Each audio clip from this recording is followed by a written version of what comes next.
नमस्कार दोस्तों, कैसे हैं आप सभी लोग। आज हम लोग देखेंगे maxima and minima application of derivative का थ्योरी वाला पोर्शन। कमाल का शानदार वीडियो होने वाला है। ठीक है, तो जो भी कंसेप्ट है चेक बोर्ड से रिलेटेड वो सारे कंसेप्ट इस वीडियो में मैं आपको समझा दूंगा। याद तो करवाऊंगा ही, समझा भी दूंगा, आप देखते जाओ बस।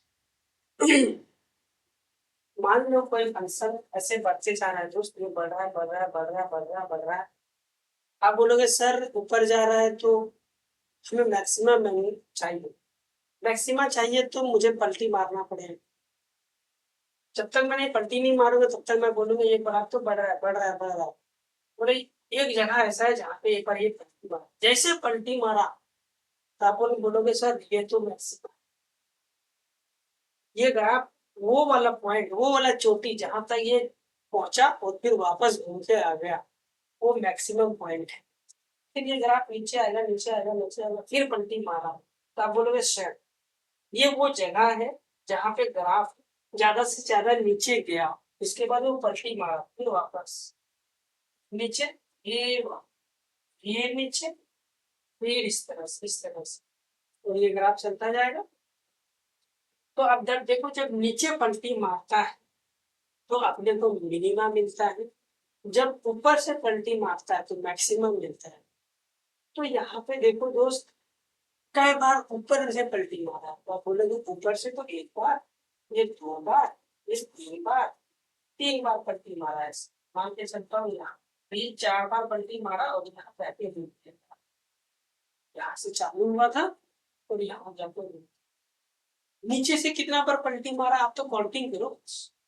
आप बोलोगे ये वाला, अब मेरे को बताओ, इसको मैक्स वन बोलता हूँ मतलब मैक्सिमम वन, इसको बोल रहा हूँ मैक्स टू, इसको बोल रहा हूँ मैक्स थ्री, इसको बोल रहा हूँ मैक्स फोर। क्यों सर क्यों मैक्सिमम?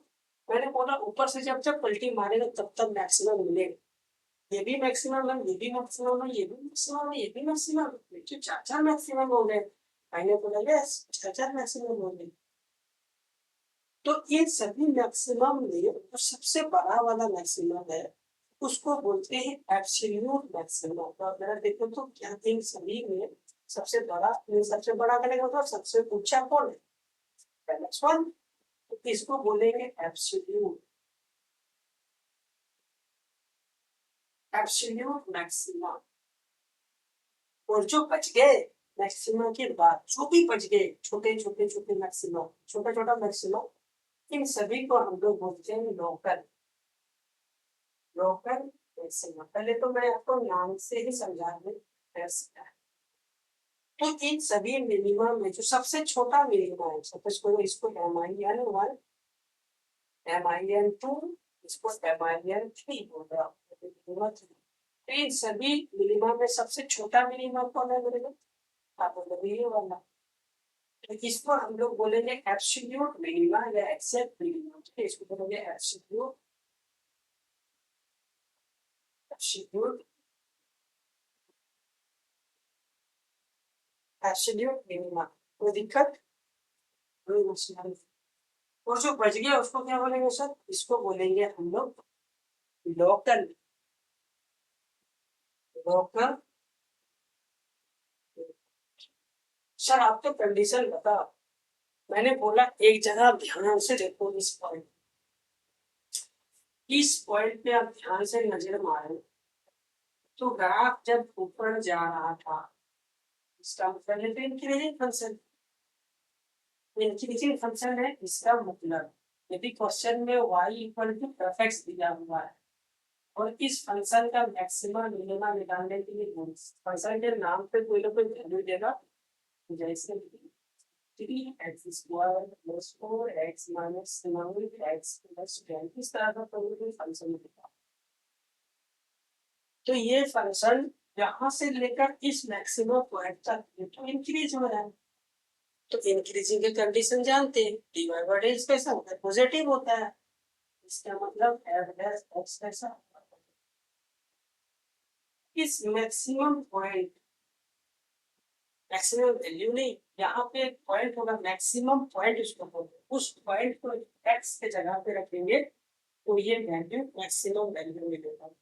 तो इस मैक्सिमम पॉइंट के बाद फंक्शन डिक्रीज कर रहा है, घट रहा है, इसका मतलब डिक्रीज कर रहा है, इसका मतलब एफ डैश एस क्या होगा, एफ डैश एस नेगेटिव होगा, यहाँ पे नेगेटिव होगा, डिक्रीजिंग का कंसेप्ट, और यहाँ पे एफ डैश एक्स कैसे होगा, पॉजिटिव होगा, और एम एक्स वन यहाँ पे D Y by D X क्या होगा, जीरो। अरे एफ डैश जीरो होता है याद है, जहाँ पे ना तो फंक्शन इंक्रीजिंग करता है ना डिक्रीजिंग करता है, मैं आपको इतना बार बोल चुका हूँ। यहाँ पे एफ डैश क्या होता है, जीरो। आप जरा ध्यान से देखो मेरे मित्र, ध्यान से देखो, तो जब आप इसका एफ डैश एस निकालोगे, एफ डैश एक्स निकालो, यहाँ पे 3 गुना 6 एक्स स्क्वायर प्लस में 8 एक्स माइनस में 9। अब बोलोगे सर एफ डैश एक्स भी तो एक फंक्शन ही है, लेकिन उस फंक्शन का नाम क्या है, उस फंक्शन का नाम है एफ डैश एक्स, ये भी तो एक फंक्शन ही है, ये इससे छोटा वाला फंक्शन ऐसे समझ लो, लेकिन है तो फंक्शन ही। तो इस फंक्शन का बिहेवियर क्या हो रहा है, जरा ध्यान से देखिए मेरे लिए। इस फंक्शन का बिहेवियर ये हो रहा है कि पहले तो पॉजिटिव हुआ, फिर जीरो हुआ, फिर निगेटिव हुआ। इसका मतलब नंबर लाइन में क्या कहानी चल रहा है, नंबर लाइन में हम लोग पहले पॉजिटिव हुआ, मतलब पहले पॉजिटिव था, पहले पॉजिटिव था इधर, फिर पॉजिटिव से जीरो जा रहा है, पॉजिटिव से जीरो जा रहा है, फिर जीरो से नेगेटिव जा रहा है। मतलब यहाँ पे यदि मैं था तो मैं जीरो की ओर दौड़ लगाऊंगा, जीरो की ओर दौड़ लगाने के लिए मुझे इधर आना पड़ेगा, जीरो तक आया, ये भी जीरो, जीरो के बाद नेगेटिव हो रहा है, ये रुका नहीं, इसका मतलब जो नया वाला छोटू वाला फंक्शन मिला वो और भी इधर की ओर जा रहा है, मतलब इसका जो वैल्यू है वाई, उसका वैल्यू पॉजिटिव से निगेटिव की ओर जा रहा है। तो कोई भी वैल्यू पॉजिटिव से निगेटिव हो जाएगा तो हम लोग उसको बोलते हैं घटना, वैल्यू घट रहा है, और वैल्यू घटना को डिक्रीजिंग बोलते हैं। तो डिक्रीजिंग का कंसेप्ट होता है उसका डेरिवेटिव कैसा होगा, नेगेटिव होगा। लेकिन ये जो नया वाला वाई न्यू जो आया है उसका वाई डैश कैसा होना चाहिए, नेगेटिव होना चाहिए। ये वाई न्यू, कि ये वाई न्यू तो है क्या, ये तो एफ डैश है, वाई न्यू की जगह जैसे ही हम लोग एफ डैश एक्स रखेंगे और ऊपर भी एफ डैश एक्स, देखिएगा एफ डैश का एफ डैश मतलब एक बार डिफरेंशिएट किया आपने, उसको दोबारा डिफरेंशिएट करोगे तो नेगेटिव, ठीक है। इसका मतलब double derivative of F X, सुनो, double derivative of F X negative आता है तो हम समझ जाएंगे फंक्शन कैसा है, उस जगह पे फंक्शन कैसा मिलेगा, किस जगह पे, इस चोटी पे, इस चोटी पे फंक्शन आपको कैसा मिलेगा, डबल डेरिवेटिव है तो क्या मिलेगा फंक्शन, डबल डेरिवेटिव निगेटिव है तो फंक्शन क्या मिलेगा, एक्स। अच्छा सर मिनिमा के केस में समझा, मैंने बोला कि हाँ देखो दोस्त ये फंक्शन गिर रहा है, गिरने का मतलब डिक्रीज होगा, डिक्रीज का मतलब इसका एफ डैश एक्स कैसा होगा, यहाँ पे फंक्शन रुका हुआ, अरे देखो ना थोड़ी देर के लिए रुका फिर ऊपर गया, इसका मतलब यहाँ पे एफ डैश एक्स कैसा होगा, जीरो। फिर इधर ग्राफ बढ़ रहा है, मतलब एफ डैश एक्स कैसा होगा, पॉजिटिव। इस बार क्या हो रहा है, इस बार यदि जीरो है तो फंक्शन पहले नेगेटिव, फिर वो पॉजिटिव जीरो की हो गया, नेगेटिव फिर जीरो फिर से पॉजिटिव जीरो, मतलब फंक्शन क्या हो रहा है, बढ़ रहा है, और आपको क्या बोलेंगे इंक्रीजिंग, कौन सा बढ़ रहा है कि घट के बढ़ रहा है। अब बोलोगे यहाँ पे ये F dash x, increasing function के लिए एफ डैश, इसका डेरिवेटिव क्या होगा, पॉजिटिव होगा, इंक्रीजिंग पे फंक्शन नहीं होता, यानी F double dash X equal to positive. तो दोस्त मैक्सिमा के केस में डबल डेरिवेटिव नेगेटिव होता है, समझा दिया क्यों होता है। मिनिमा के केस में डबल डेरिवेटिव पॉजिटिव रहता है, समझा दिया क्यों होता है। दूसरा दूसरा देखो तो एक तरीका ये मेथड वन, मेथड टू इसी में समझा रहा हूँ। यदि कोई point F dash x, sir ये पॉइंट हम लोग कैसे निकालेंगे, ये जो आप बोल रहे हो जिस पॉइंट से ये घुमा, ठीक है, वो पॉइंट कैसे निकालेंगे, कुछ पॉइंट बड़ा शानदार है, वहां पे एफ डैश एक्स क्या है, जीरो, यानी एफ डैश एक्स को जीरो के बराबर रखेंगे, जीरो के बराबर किसको सर, मतलब ये जो भी वैल्यू आया क्वेश्चन में, आज के दिन पे ये क्वेश्चन में आया है, तो इसको जीरो के बराबर निकालेंगे और एक्स का मान निकालेंगे। एक्स का मान निकालेंगे तो आप बोलोगे सर एक्स का मान निकालेंगे तो ये तो क्वाड्रेटिक है, क्वाड्रेटिक का तो दो एक्स मिलेगा। बोलो ना, दो एक्स मिलेगा। तो बोला हाँ, जिस दिन एक एक्स मिलेगा उस दिन एब्सोल्यूट मैक्सिमम मिलेगा, जिस दिन दो एक्स मिलेगा उस दिन एब्सोल्यूट मैक्सिमम के साथ साथ ये लोकल वाले लोग भी आएंगे। तो ये कहानी होता है। एक से ज्यादा यदि D Y by D X को जीरो के बराबर पुट किया, यदि दो से ज्यादा मान आ गया तो ए या एक से ज्यादा मान आ गया तो हो सकता है वो मैक्सिमा के साथ साथ लोकल मैक्सिमा का भी मान देना लगे। केवल एक ही मान आएगा तो केवल वो एब्सोल्यूट मैक्सिमा। और ऐसा भी हो सकता है कि D Y by D X का दो मान आ गया तो एक वो हो सकता है ऊपर वाले की जगह के लिए आया हो और एक वो हो सकता है नीचे वाले जगह के लिए आया हो।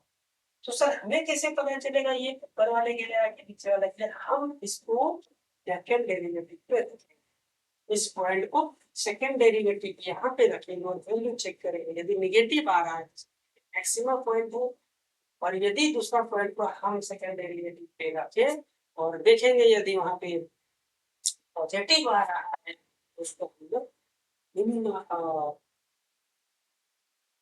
पॉजिटिव आ रहा है तो मिनिमम को लेंगे। ठीक है, इस पॉइंट को अब हम लोग क्या कहाँ रखेंगे, एफ डबल डैश एक्स में। तो इन दोनों पॉइंट को एफ डबल डैश एक्स में, और एक से मान लिया एफ डबल डैश का साइन जो वैल्यू आया वो यदि नेगेटिव आता है तो एफ एक्स का जो मान मिलेगा वो क्या मिलेगा, मैक्सिमा मिलेगा। और दूसरा जो वैल्यू मिलेगा, दो वैल्यू रखे तो दो साइन मिलेगा। मान लिया उस दूसरा वैल्यू को रखा वो भी नेगेटिव ही आ गया, तब ये दोनों नेगेटिव आ रहे हैं, इसका मतलब दो मिनिमा मिलेंगे, सॉरी दो मैक्सिमा मिलेंगे। एक इन दोनों में से जो सबसे बड़ा होगा उसको हम लोग एब्सोल्यूट मैक्सिमम बोलेंगे और जो छोटा होगा उसको लोकल मैक्सिमम बोलेंगे। यदि नेगेटिव ना हो पॉजिटिव आ गया तो ज्यादातर यही होगा, एक पॉजिटिव आ रहा है नेगेटिव, नेगेटिव को पॉजिटिव आएगा। एफ डैश एक्स जो होगा वहां पे मिनिमम, तो लोकल मैक्सिमा लोकल मिनिमा में कैसे समझ में, ये हो गया टाइप नंबर 1। टाइप नंबर 2 से भी क्वेश्चन सॉल्व करें आप स्क्रीनशॉट ले सकते हो, मैं लिखाऊंगा या ये काम कर चीजें ये वाला काम कर चीजें मैं ऐसे ही आपको लिखाऊंगा लास्ट में। ठीक है, आप घबराए ना, लास्ट में लिखाऊंगा। अभी बस इस जो हचपच हो गया ना वो, इसी हचपच और अच्छे कर सकता है आप। देखो ये मेथड 1 होगा, कभी मेथड 1 काम करेगा कभी मेथड 2 काम करेगा। ठीक है, मेथड 1 भी उसमें अप्लाई होगा लेकिन इतना बड़ा बड़ा डिफरेंशिएशन आएगा कि सेकंड डेरिवेटिव आप निकाल ही नहीं पाओगे, तो उस साइन हम लोग को जो दूसरा मेथड है वो काम देगा। ठीक है, दूसरा मेथड क्या है सर, आप देखो आपने क्या किया, वैल्यू निकाला एफ डैश एक्स, पहला डेरिवेटिव निकालना आसान हो, सेकंड डेरिवेटिव। ठीक है, क्वेश्चन देखोगे तो आपको समझ में। तो मान लेते हैं यहाँ से कोई एक वैल्यू निकला, इसको सॉल्व किया तो ये रखा हुआ वैल्यू निकला। मान लेते हैं x1 वैल्यू निकला, डबल सेकंड डेरिवेटिव को जीरो किया तो वहां से जो x का मान है वो, तो इस x ये वाला वैल्यू है x, तो ये वाला इस x से जस्ट पहले जो भी वैल्यू आएगा वहां पे डेरिवेटिव कैसा है, पॉजिटिव। यानी इस x से छोटा वैल्यू सोचूंगा, कोई भी छोटा वैल्यू सोचूंगा, मान के देखता हूँ x1 की जगह 2 आया, तो 2 से छोटा वैल्यू 1 सोच सकता हूँ। एक को मैं इस सेकंड डेरिवेटिव का जो मान है इस पे रखूंगा, यदि वो पॉजिटिव आया आराम से चिल मारेंगे।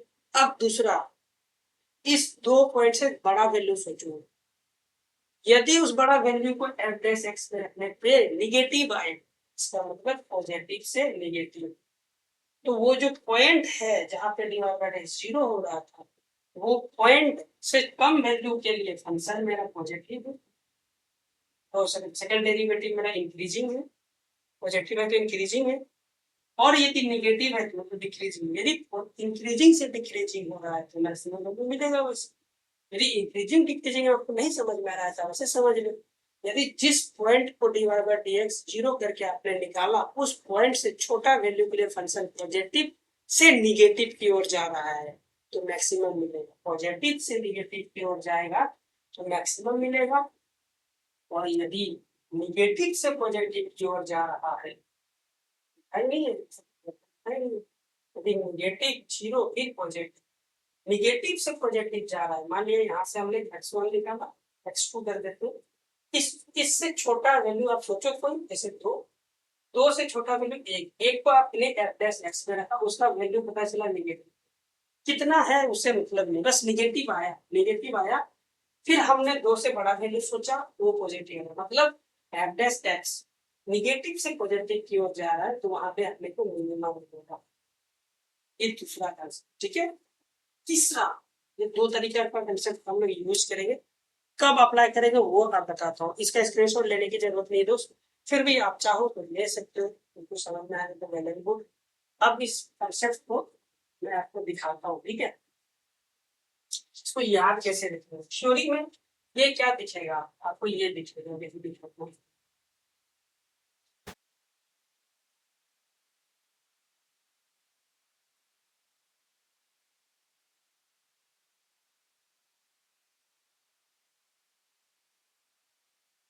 देखिए मेथड वन में मान लिया क्वेश्चन में y इक्वल टू रेफरेंस दिया हुआ है, तो हम लोग क्या करेंगे, स्टेप वन हम लोग करेंगे find dy by dx, find f dash x। Step one में क्या करेंगे, f dash x। Step two में क्या करेंगे, f डैश x को 0 के सामने पुट करेंगे एंड फाइंड x, ठीक है। मान लिया जो x आया वो 2 वैल्यू लेट कर रहे हैं, वो क्या है, एक x1 है, एक x2, तो इन दोनों को क्या करेंगे, अगेन पुट, कहाँ पुट करेंगे, डबल डेरिवेटिव यानी f डबल डैश x, इस पे पुट करेंगे। इस पे पुट करने के बाद यदि एक दो मान पॉजिटिव आता है, तो मान लेते x1 पे पॉजिटिव आ गया, लेट लेट x1 से, और ये भी हमने किया लेट, ये भी हमने किया लेट, x1 पे पॉजिटिव आ गया, तो fx का अपने को मिनिमम मिलेगा। यदि सेकंड डेरिवेटिव हमने लेट किसको रख दिया, x2 को रख, और यदि ये नेगेटिव आया, fx का मैक्सिमम मिलेगा, ठीक है। ये मेथड वन है। अब देखिए मेथड टू,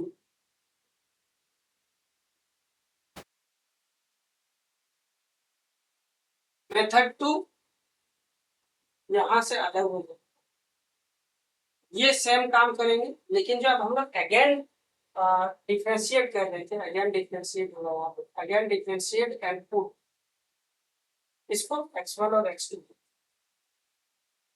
अब ये जो अगेन यहां तक मेथड टू में, ये मेथड टू जो है,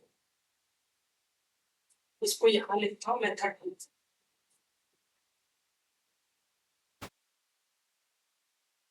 मेथड टू के लिए ये सारा ताम झाम जो हमने किया यहाँ तक हम करेंगे same, do it same, do it same, do it same, do it same, इसको आपको सेम करना है। अब जो वैल्यू मिला यहाँ पे x1, तो हम क्या करेंगे, यहाँ पे आगे चलेंगे, लेट देखिए x1 एंड चेक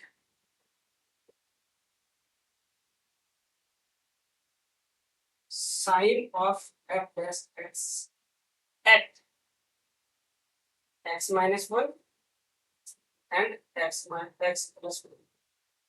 एक को x से छोटा लिया, एक को x से एक ज्यादा लिया, ठीक है। आप कुछ भी ले सकते हो, हमने लेट करके लिया है x से ज्यादा, ठीक है।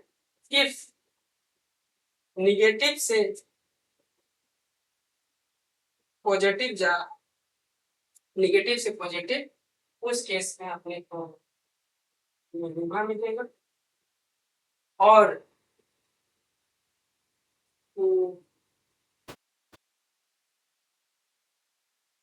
इफ ये 1 हो गया, पॉजिटिव से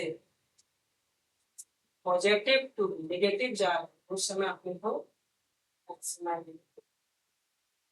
क्या किसका भाई एफ(x), इसका मैक्सिमम मिलेगा। ये बात समझ में आया? दिख तो रहा है ना? हाँ वेरी गुड, दिख रहा है दोस्त। तो इसको हम लोग क्वेश्चन में अप्लाई करेंगे तब ज्यादातर आपको समझ में आएगा, बट अभी आप याद रखो। अच्छा एक चीज तो भूल ही गए, इस ये जो मेथड 1 है, व्हेन टू अप्लाई, ये देखो व्हेन टू अप्लाई। हालांकि इसका कोई मकसद नहीं है लिखना, जिन बच्चों को सेकंड डेरिवेटिव निकालना आसान हो, यहाँ लिख देता हूँ, go by M1 when d2y dx square is easy. Method 1 को तब अप्लाई करेंगे जब second derivative easy. Go by M2 when d2y upon dx square is difficult.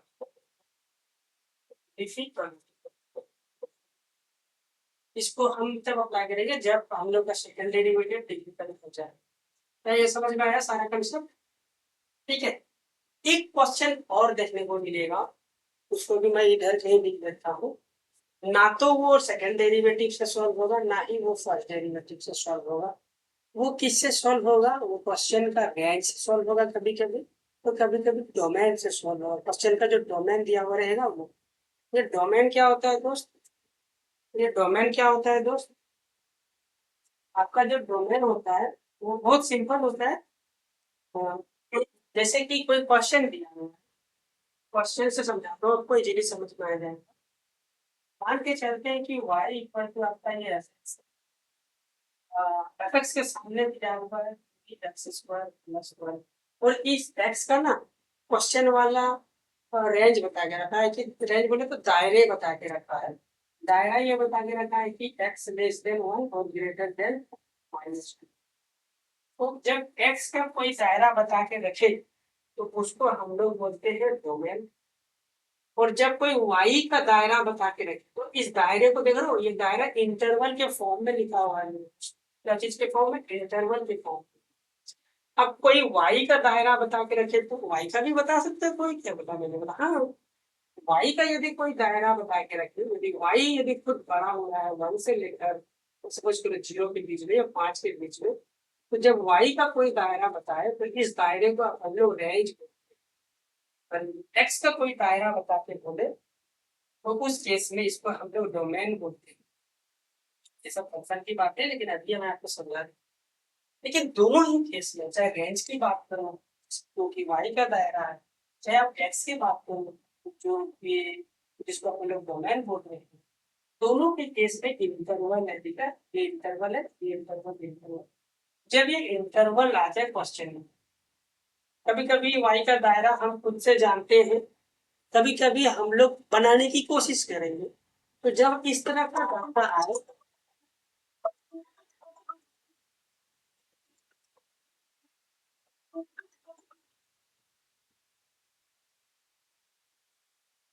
जब इस तरह का दायरा है, बीच में कॉल आ जाता है दोस्त, कोई बात नहीं। जब इस तरह का दायरा आ जाए, ठीक है, ये और ये जो आ गया यहाँ पे, तो इस केस में हम लोग इंटरवल तरीके से सॉल्व करेंगे क्वेश्चन को। किस तरीके से सॉल्व करेंगे? इंटरवल तरीके से सॉल्व करेंगे। ठीक है, तो बेसिकली यहाँ पे ये इसको रखेंगे मेथड 3 में, रखेंगे मेथड 3 में। इसका एक उदाहरण देता हूँ तो आपको समझ में आएगा। जैसे कि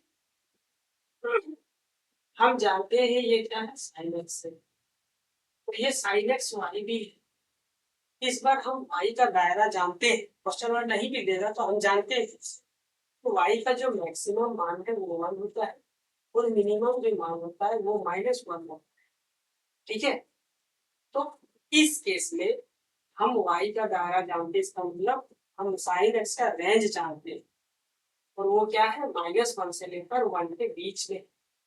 तो इस केस में इसका जो मिनिमम वैल्यू होगा इंटरवल से पीछे वाला था, इक्वालिटी के पीछे वाला, इसको हम लोग मिनिमम बोलेंगे, और इंटरवल के बाद वाला जो है इसको हम लोग मैक्सिमम बोलेंगे। ठीक है, तो ये तीनों टाइप के क्वेश्चंस टैकल करना पड़ेगा एक्सरसाइज 6.3 को सॉल्व करने के दरमियान में। होगा वो भी हम लोग सॉल्व करेंगे, ठीक है। क्वेश्चन सॉल्व करेंगे तो आपको आसानी से समझ में। अभी इस थ्योरी को हम लोग यहीं पे समाप्त करेंगे। चलते क्वेश्चंस को सॉल्व करते, क्वेश्चन सॉल्व करेंगे तो आपको ज्यादा क्लियरिटी मिलेगा। ये थ्योरी को आप याद रखना, बस देख लो, दिमाग में बिठा लो, समझ में आ गया, आप क्वेश्चन प्रैक्टिस करोगे तो आपको ज्यादा अच्छे से समझ में आएगा, ठीक है। Well and good, thank you so much. मिलते हैं नेक्स्ट वीडियो में, आपका दिन शुभ हो। धन्यवाद।